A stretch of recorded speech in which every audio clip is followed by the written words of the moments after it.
রোজার মাস পাইয়া কি ঝামেলায় পড়ে গেছি গিয়া। রোজার মাস, রোজার মাসে খালি নানান ঝামেলা।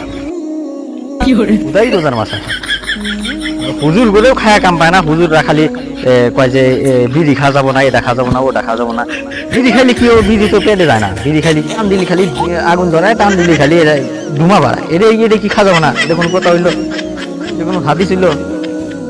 হুজুর করে খায়া কাম পায় না, হুদাই একটা হাদিস কয়।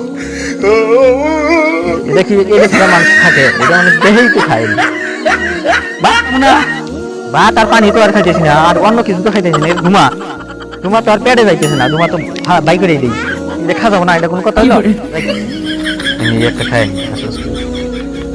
দেখি না মানুষ নাই, এমনি খাই খাইয়া দেয়া কৃষ্ণাটা দিয়ে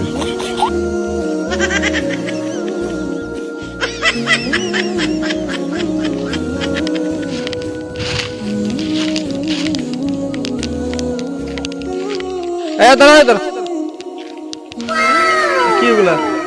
হুজুর এটা তো খাই না রোজার মাস। এটা হাতে কেন? এটা ওই যে এটা তো পেটে যায় না। এটা নিয়ে এটা তো ওই যে আমি তো ভাত টাত খাই না। দিনের বেলায় তো ভাত খাই না, ভাত খাই না, আবার বাজারে কোনো কিছু খাই না, আর পানি টানি কিছু খাই না। খালি এটা খালি মুখে দেই। আর এই যে এটা তো ধুমা, এটা কি হবো? এটা তো পেটে যায় না। মুখে দিয়ে আবার তো টান দিয়ে খালা দিই। এটা টানা যে রোজা মাসে নিষেধ, এটা জানেন না? আমি তো খাই না, এটা তো যায় না।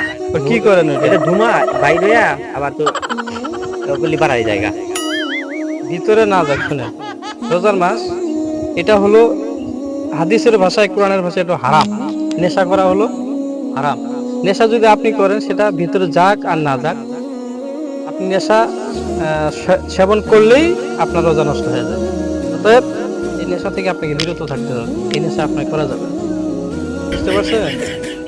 খাওয়া যাবে না, বিড়িও খাওয়া যাবে না। এই যে আপনার হাতের সিগারেট দেখতেছি, এটাও খাওয়া যাবে না। দিনের মধ্যে একটা খাই, বেশি তো খাই না। একটা খান। আর আমি তো ওই যে ভাত টাত তো খাই না, ভাত খাই না। ওই যে পানি টানি অন্য কিছু তো খাই না। বাজারে জিনিস এনে কিনি, কোনো কিছু কিনি বাজারেই যাই না। এটা খান, এটাই খালি এলা নেশা ছাড়া হয় না। এটা হলো কোরআনের ভাষায় এটা হারাম, একেবারেই হারাম। এটা আপনি সেবন করলেন, সেটা ভিতরে যাক আর না যাক, সেটা কিন্তু হারাম। সেটা খেলেই বা সেটা সেবন করলে আপনার রোগ হবে। না, এটা খাওয়া যাবে না, সেবন করে। একটা কেন, ওটা রোজার মাসে এটা হাতেই ধরা যাবে। এটা এখনই ফেল দেন, এখনই ফেল খালা দিলাম। ওটা আর কোনোদিন নেবেন না। রোজা মাস অন্তত পক্ষে এই মাসটা আপনি খাবেন।